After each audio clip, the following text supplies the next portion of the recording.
Саламатсыздар ма, құрметті оқырмандар. Есімім Ділмұрат, математика пәнінің мұғалімі боламын. Бүгін бізде теңдеулер жүйесіне байланысты олимпиадалық есеп екен. Бұл олимпиадалық есепті оқырманымыз ұсынды. Сәнді деген оқырманымыз, Сәнді есімді оқырманымыз. Негізінен бұл теңдеулер жүйесін шешудің қарапайым әдістері бар болуы мүмкін. Алайда мен өзімнің шығарған әдісімді бүгін сабағымда талдап берейін деп отырмын. Енді бұл есепті қалай шығаруға болады деген сұрақ. Теңдеулер жүйесіне негізінен анықталу облысын қарастырып кетуіміз керек. Так, x плюс y-іміз нөлге тең емес екенін және x көбейту y нөлге тең емес екенін көруге болады. Ендігі мәселе, мен мынандай бір әдісті пайдаланайын деп отырмын. Так, x плюс y-іміз нөлге тең емес болса, және x плюс y-ге көбейтіп жіберетін болсақ, теңдіктің екі жағын, бірінші теңдеудің екі жағын, екінші теңдеуді x квадрат плюс y квадратқа көбейтіп жіберетін болсақ, бізде мынандай бір теңдеулер жүйесі пайда болып тұр. Ендігі мәселе, бұл жерде не істеуге болады? Жақшаны ашайық. X-ті бірге көбейтейік, y-ті y-ге көбейтейік, және y-ті бірге көбейтейік, y-ті y-ге көбейту арқылы көбейткішті орындайық. X квадратты бірге көбейту, x квадратты x. Сол кезде бізде пайда болатын нәрсе, теңдеулер жүйесі осылай өзгереді. Бұл жерде көбейткіштерді орындадық, және мен бұлай топтастырғым келіп тұр. X пен x y квадратты, y пен x квадрат y-ті. Мұна екенді. X квадрат пен топтастырамын мен x квадрат y-тің төртінші дәрежесін, y квадрат пен топтастырамын x-тің төрт дәрежесі y квадратты. Осылай топтастыратын болсақ, бізде мынандай теңдеулер жүйесі пайда болып тұр. X-тер мына жерде x-тер жақшы сыртына шығарып қойсақ, x-тің орнында 1 қалады, y квадрат қалады. Y-ті жақшы сыртына шығарып қоятын болсақ, мына y-тің орнында 1 қалады, y плюс x квадрат. Осылай x квадратты жақшы сыртына шығарамыз мына жерде көбейткішті жіктеу үшін. Осы теңдік орында болып тұр. Ендігі мәселе не істеуге болады? Енді бұларды көбейткішті жіктей алмаймыз. Алайда x және y-тің көбейтіндісі нөлге тең емес деп, сол санға бөліп жіберейін. Яғни, мынадан құтылайық. Теңдіктің екі жағын x y-ге бөліп жіберейік. Екінші теңдеудің екі жағын x квадрат y квадратқа бөліп жіберейік. Ол тең емес нөлге де. Сол кезде бізде пайда болады. Бізде мына жерде x квадрат y квадратқа бөлетін болсақ, x квадрат пен x квадрат жойылып кетеді. Осылай 1 плюс y-тің төртінші дәрежесі бөлінген y квадрат қалады. X квадрат пен y квадратқа бөлген кезде y квадраттар қысқарып кетеді. 1 плюс x-тің төртінші дәрежесі бөлінген x квадрат қалады. Бөлшектің бірінші теңдеуде де дәл сол нәрсе. X y-ге бөлетін болсақ, x пен x қысқарып кетеді, y қалады. Мына жерде де x y-ге бөлген кезде y-тер қысқарып. Осылай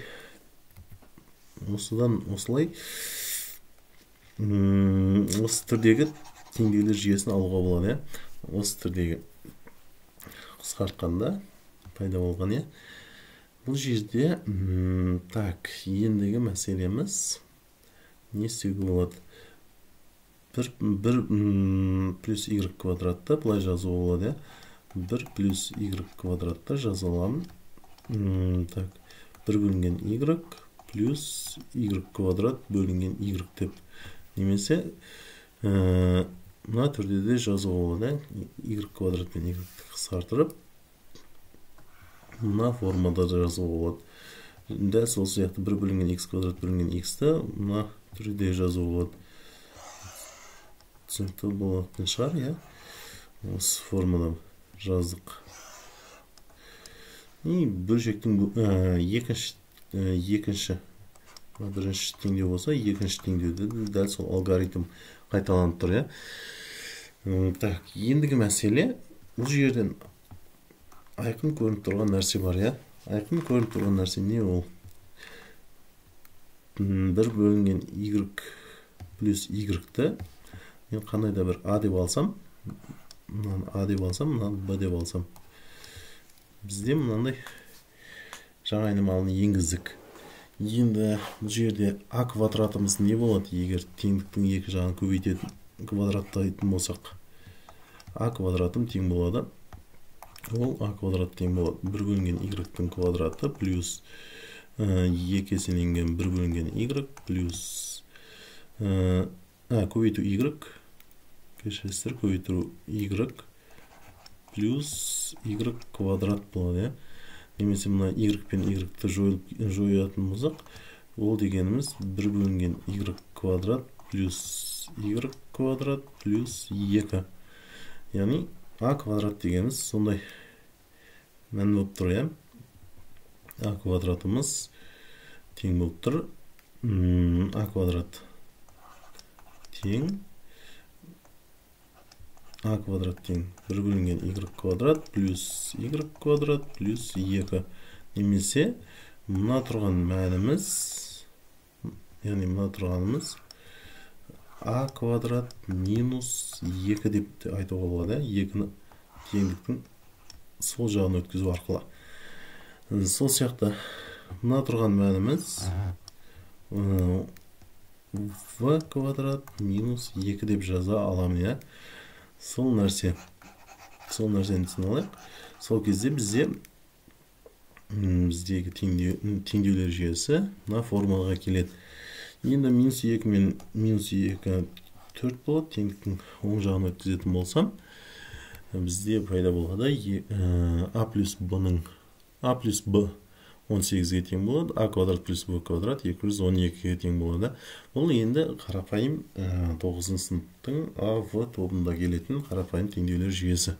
Енді бұл жерде әртүрлі методты пайдаланып шығаруға болады. Мен қарапайым методты пайдаланып тұрмын. a дегеніміз 18 минус v-ға тең, және a-ның орнына 18 минус v-ны қойдым. Енді квадратты орындайтын болсақ, 18-дің квадраты минус 2 көбейту 18 минус v квадрат плюс v квадрат плюс v квадрат тең 212-ге. Сонда 324 минус 36v, мына жерде v қалып кетті, v плюс 2v квадрат тең 212-да.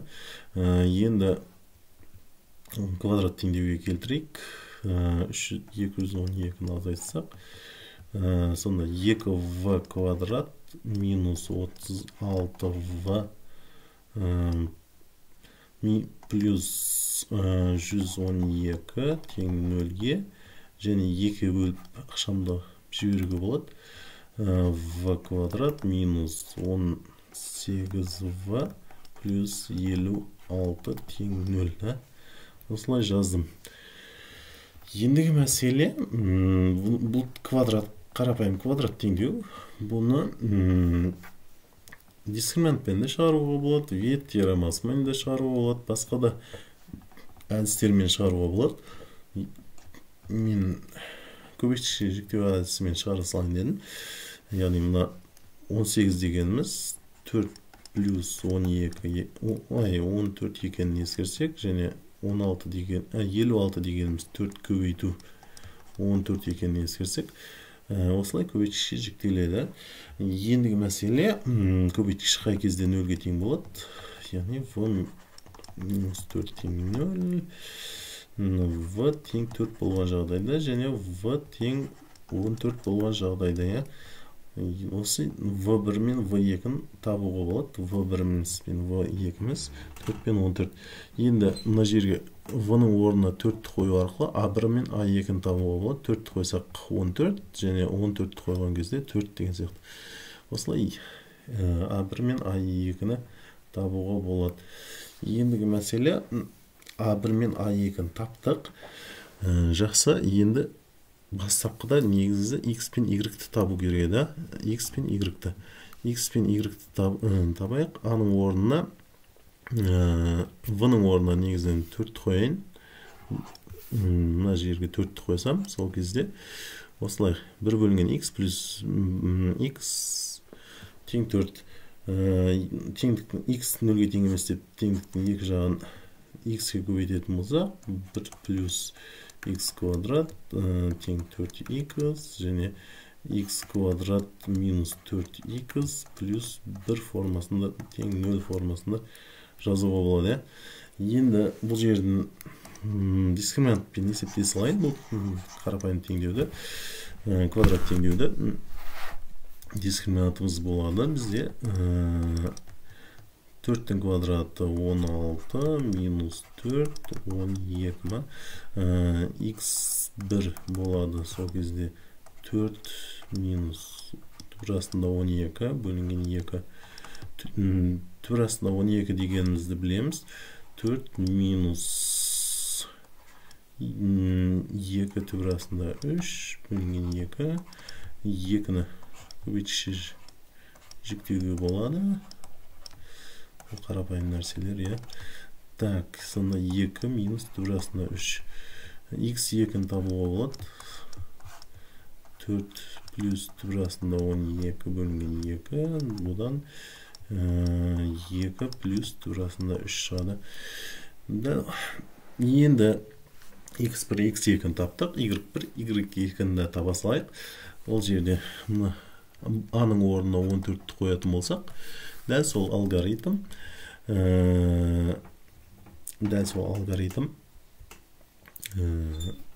Y-ті көбейттік. Кәдімгі теңдіктің екі жағына Y-ті көбейттік.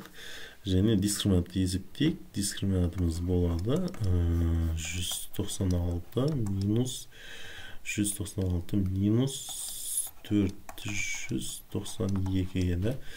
X1 мен 2-міз болады. Сол кезде 14 кешесір Y1 мен Y1 мен Y2-міз болады. Плюс минус 192. 192 дегеніміз ол 64 көбейту 3-та. Так, 64 көбейту 3. 64-ті 3-ке көбейтсек, 64-тен 8 шығады. Так, 14 плюс минус 8 турасында 3 бөлінген 2. Бұл жерден қарасақ, 2-ге қысқартатын болсақ, 7 плюс минус 4 турасында 3. Осылай Y-ті де таптық. 7 плюс минус 4 турасында 3. Ендігі мәселе теңдеулер жүйесін шығарған кезде, кей кездерде шешім болмай қалатын жағдайлар болады. Негізінен тексеру керек.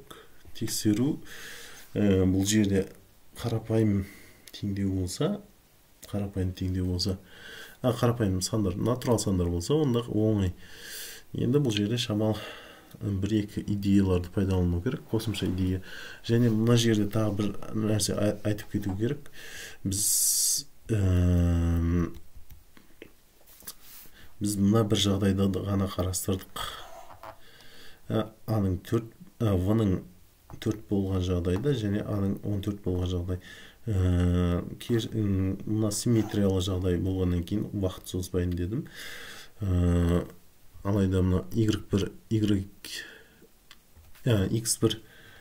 X3 пен 4-міз Y-тің мәнімен сәйкес шығады. Плюс минус 4 турасында 3-ке және Y3 пен 4-міз осы 2 плюс минус турасында 3 деген симметриялы жауап шығады. Сол нәрсені негізі олимпиада есептерінде жазып кеткен, толық жауап түрінде жазып кеткен дұрыс шығар деп ойлаймын. Сол нәрсе естің шықпасын, анықталу олысы және осындай толық жауап айтып кету керек. Ендігі есептің идеясына тоқталайық. X1 мен Y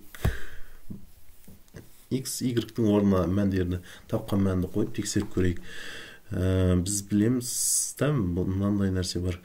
X тең 2 плюс түбірасында 3 десек, x квадратымыз тең болады 4 плюс 4 түбірасында 3 плюс 3-ті квадраттаған кезде. Так, квадраттаған кезде. Және ол дегеніміз 7 плюс 4 түбірасында 3-ке. Немесе ол дегеніміз y-ке тең. Да, осылай. Және осы нәрсені дұрыс пайдаланып кеткен дұрыс ау деп ойлаймын. Так, мен мынандай сандарды алайын, x тең деп 2 плюс түбірасында 3-ті алайын. Және y деп 7 минус 4 түбірасында 3-ті алып тексеріп көрейік. Так, бізде мына x және y-тің көбейтіндісі. Және x плюс y-ті жазайық. X плюс y басында x плюс y жазайық. X плюс y-іміз болады 2 плюс түбірасында 3 плюс 7 минус 4 түбірасында 3. Так, сол кезде 7 мен 2-ні қоссақ 9 минус пен минус 3 түбірасында 3 немесе 3-ті жақшы сыртына шығарып 3 минус түбірасында 3 деп жазу болады. X және y-тің көбейтіндісі. X және y-тің көбейтіндісі бізде болады 2 плюс түбірасында 3 7 минус 4 түбірасында 3 тексеріп көрейік. Қалай шығару болатын. Так, негіз жеңіл жолда болуы мүмкін. Так, қазір 14 қазір ойға түскені осы болып тұр. Плюс 7 түбірасында 3 минус 8 түбірасында 3 және минус 12. Мына егін көбейткен кезде 12 болма. Так, сол кезде 2 мына егін қосындысы. Так, мына егін қосындысы минус түбірасында 3 егін қосындысы. Так, сол кезде ендігі мәселе. Так, 1 плюс x y-іміз сол кезде болады 1 плюс 2 минус түбірасында 3 тең 3 минус 3 түбірасында 3 екені. Ал енді орындарына қойып көрейік. Так, бізде мынауымыз шықты 3 минус 3 түбірасында 3 шықты, я? Так, ал мынауымыз шықты x y-іміз. Так, оны есептеп жіберейік. 18 көбейткен x y-іміз шықты x y шықты 2 минус түбірасында 3 бөлінген x плюс y-іміз шықты 3 минус түбірасында 3. Так, енді 18 бен 3-ті қысқартсақ 6 2 минус түбірасында 3 минус түбірасында 3. Енді бұл жерде осы теңдік орынды ма, орынды емес па? Оны бөлшектің бөлігін рационалды құтылу әдісімен шығарып есептесе де болады. Алайда мен қарапайым әдісті пайдалансайын. Мына екеуі бір-біріне тең ба? Мына тұрған бірінші теңдік пен екінші тұрған теңдік. Қарайық. Так. Мынаның мәні тең ба? Так, жазайық. 3 минус түбірасында 3 деді. Пропорцияны пайдаланайын. Яғни мен мына жерге мынаны жаздым мен. Мынаның орнына жаздым мен. 6 2 минус түбірасында 3 бөлінген 3 минус түбірасында 3-ті жаздым. И пропорцияны пайдаланып теңдік орынды ма? Соны көре салайын деп отырмын. Бұл жерде тексеру мақсатында істеліп жатыр. Қарапайым идеялармен. Так. 3 минус түбір астында 3-тің квадраты тең бола ма? 6 көбейткен 2 минус түбір астында 3-ке. Мынаны орындасақ, 9 минус 3 2 көбейткен 3 түбір астында 3 плюс 3 тең. Мына екіні орындасақ 12 минус 6 түбір астында 3. Сол кезде 12 минус 6 түбір астында 3 тең 12 минус 6 түбір астында 3 екен белгілі. Бұл кезде теңдік орынды екен. Яғни бізге тапқан санымыз бірінші теңдеуді қанағаттандырады. Ендігі мәселе екінші теңдеуді де қанағаттандырамас, онда көре салған негізінен дұрыс олимпиада есептерінде. Так, енді мынаның квадраты жерде бір қитырға пайдаланып кеткенде болады. Так, x квадрат, y квадрат. X-іміз бізде болып тұр 2 плюс түбір астында 3-ке, x квадрат. Так, y-іміз тең болып, x квадратымыз тең болады. Так, 7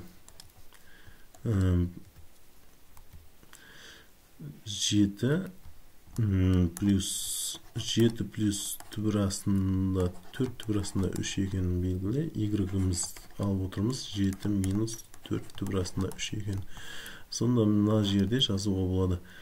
X квадрат, y квадрат дегенде мен жазалам. X квадраттың орнына 7 плюс 4 түбір астында 3-ті. Y квадраттың орнына 7 минус 4 түбір астында 3 көбейту 7 минус 4 түбір астында 3 деп жазуыма да болады. Яғни y квадраттың орнына y көбейту y деп та. Сол кезде мынауымыз бірге тең екен белгілі. 49 7-нің квадраты. Мына a плюс b, a минус b формуласы ғой. Так, 49 минус 4-нің квадраты көбейту 3-ті. Бұл 48. Сол кезде 1 көбейту деп жазбай қойын. 7 минус 4 түбір астында 3 екен белгілі. Так, ендігі мәселе. Так, бұл табылды. 1 плюс x квадратымыз, 1 плюс x квадрат, y квадратымыз. Сол кезде болады 8 минус 4 түбір астында 3. Немесе 4-ті жақшы сыртына қойып, 2 минус түбір астында 3 екен белгілі. Мынамыз 4 көбейткен 2 минус түбір астында 3. Енді x квадрат, y квадраттың орнына жазалам мен 208 көбейткен 7 минус 4 түбір астында 3-ті. Так. Енді x квадрат плюс y квадрат табу керек та. X квадратым мына болып тұр. Y квадратым енді не болады? X квадрат плюс y квадрат. X квадратым болып тұр 7 плюс 4 түбір астында 3. Y квадратым болады. Y квадраттайтын болсақ мынаны. Так. 49 минус 2 көбейткен 7 көбейткен 4 түбір астында 3 плюс 48. Жалпы қоссақ 49 56 48 қоссақ 56 48 4 114 па? 104 па? 104 па? 104 мына егіміз мына көбейтсек 14 56 56-дан 4-ті не болсақ 56-дан 52 түбір астында 3. Ал енді орындарына қойық, мына жерге қойық. Сол кезде 104 пен 52-ні бұлай көбейтішке жіктеуге болады. 52-ні жақшы сыртынан шығарып, 2 минус турасында 3 деп та. Так, 52-ні жақсы сыртынан шығарайық. 52, 2 минус турасында 3 қалады. Бұл жерде мұна нәрсені білсек болады. Так, мұна 2 қысқарады, 4 қалады. Және мұна дегеніміз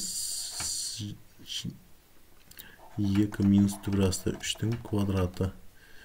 7 минус 4 турасында 3 дегеніміз 2 минус турасында 3 дегеннің белгілі. Квадратпен мұны қысқартсақ, бізде теңдіктің оң жағында 4, 2 минус турасында 3 шығады. Яғни теңдік орында. Яғни біздің тапқан сандарымыз теңдеулер жүйесін толық қанағаттандырады деп айтуға болады. Тыңдағандарыңызға рахмет. Каналға тіркеліп, сабақ ұнаса лайк басып, қолдау көрсетіп отырайық. Жақсы.